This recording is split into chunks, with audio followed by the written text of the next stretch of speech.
Chapter 18 is titled Inference in Practice. And basically, what we want to now look at, since we've covered the key ideas in confidence intervals and significance tests, is what is the validity of these tests? When can I use them and when should I not use them? When are they trustworthy?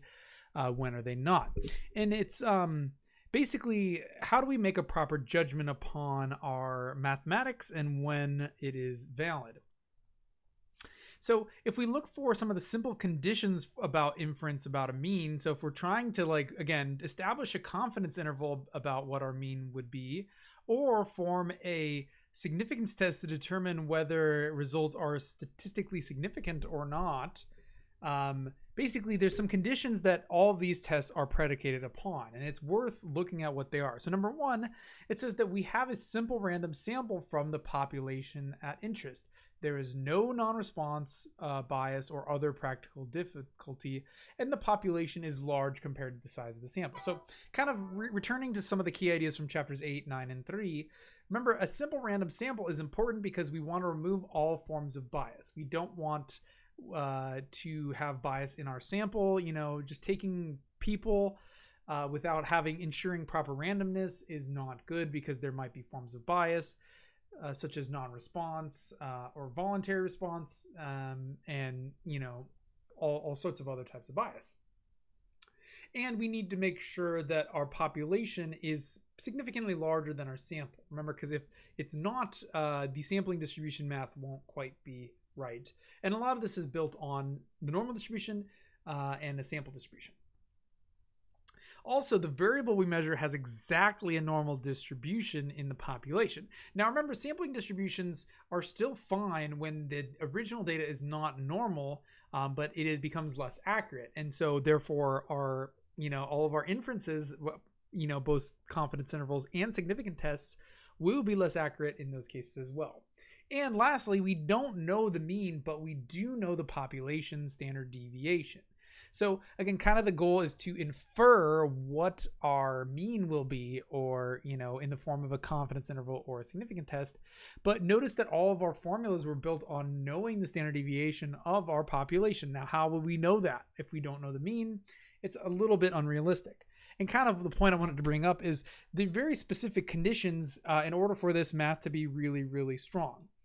And if these things don't fit exactly, you want to take the results with a grain of salt. And especially if sometimes it's completely improper when to use these formulas. And there's other situations where we use other formulas that we will develop as we progress. But one thing is where the data comes from matters. And that's because the fact that this is all built on having a simple random sample. And notice it says that when you use a statistical inference, you're acting as if your data are a random sample, or if that data comes from a randomized comparative experiment. And so, kind of going back to chapters 8 and 9, a random sample means that, when we're taking some of a subset of the actual population, as we must for, the whole point of a statistical inference, that it's done using proper randomization, using such a random number generator or a table of numbers or so forth.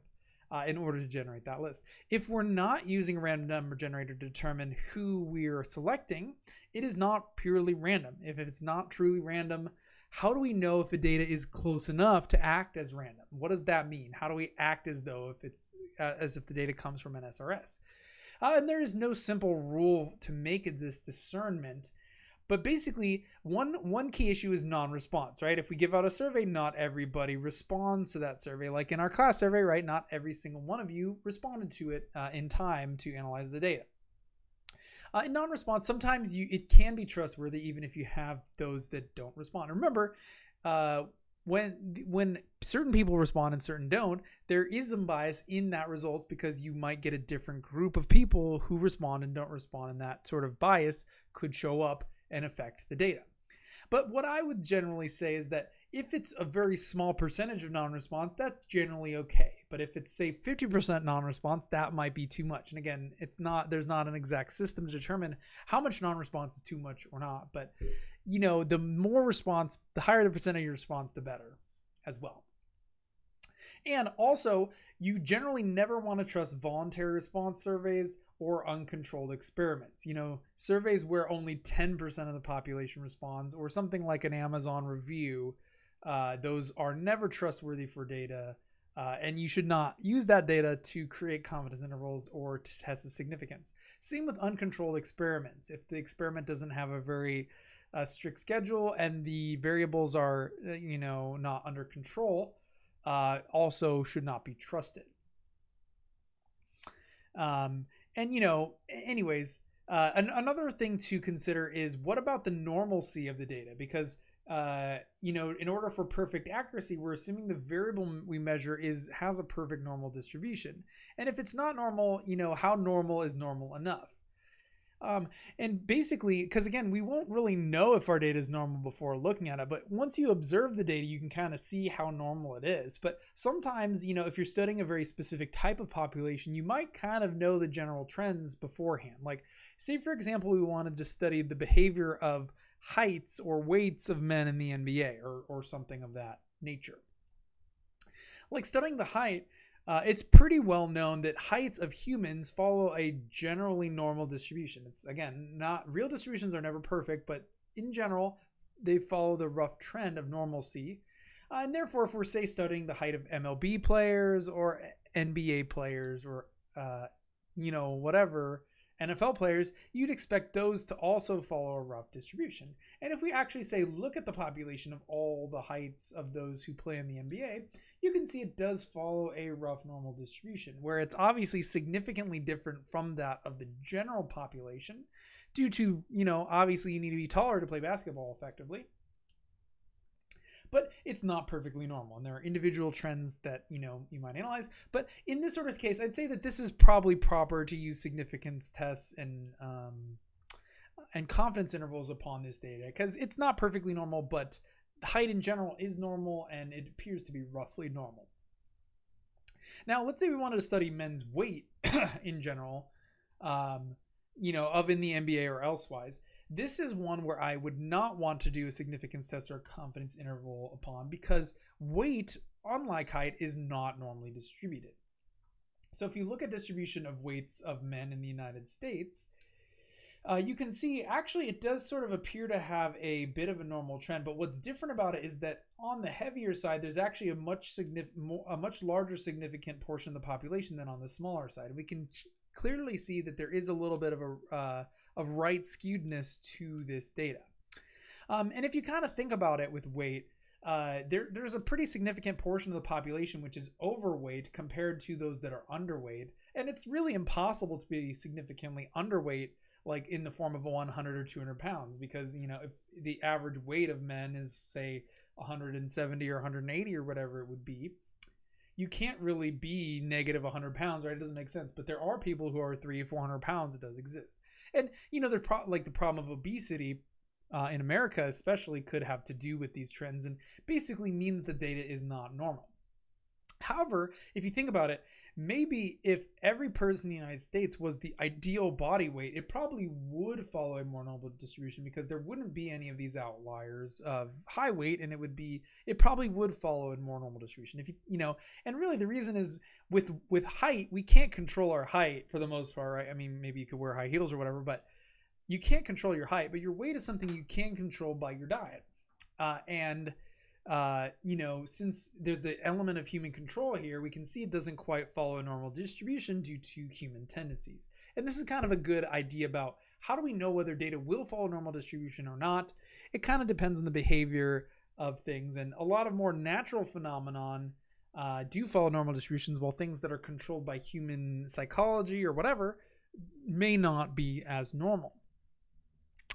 Another thing when getting into this idea is, what about margin of error? Like in a confidence interval, following back to the formula we had, you start with the sample mean and then you add the margin of error, which was defined to be the significance or the critical value multiplied by the standard deviation of the sampling distribution, like so. And remember that we call this value the margin of error. We often call that n. But essentially, it's like, well, we have our obtained sample mean, And we use all of those parameters to sort of say, okay, what is a range based on all of these factors? But the thing about this is when we're talking about a confidence interval, this only covers the element of randomness in our sample, right? Because when we take a sample of data, it's going to be different every time, right? There's no guarantee that it's a good, measure of what it would be. And the critical value helps us to measure how confident we want to be in that confidence interval. But the point I'm trying to make here is that the margin of error only covers random error, because there is random error when we're taking a statistical sample. It does not cover other errors. So if there are non-response bias or voluntary response bias or any other forms of bias in your survey, it's going to mean your data is worse, and there should probably be a larger margin of error for that, because the margin of error does not cover all of that other crap. It only covers error from random sampling. And again, it just means, it will not be as accurate if there are problems with your methodology in surveying. Now, when it comes to significance tests, another thing, a question that I brought up in class is, what is our significance level? And I kind of mentioned some of the more common alpha levels like 10%, 5%, and 1%. And remember, it's kind of like when we're making our final conclusion, we come up with a p-value, and when p-value is greater than alpha, we fail to reject the null hypothesis, and we do not have a significant result. But when your p-value is less than alpha, we get a significant result, and we say that we do reject h sub 0 because it is a small enough chance to live with, essentially. But how do we know that? That's another question. How small should p be based on a real situation? But, as I mentioned in class, significance tests are used to determine the validity of data and say, well, is this good enough to represent change or, a certain, change in behavior of people? And like in the real world, it's used to determine whether drugs are safe, or whether in the court of law, something is, a judgment is strong enough or not, or if an advertiser knows that their design can actually increase sales or not.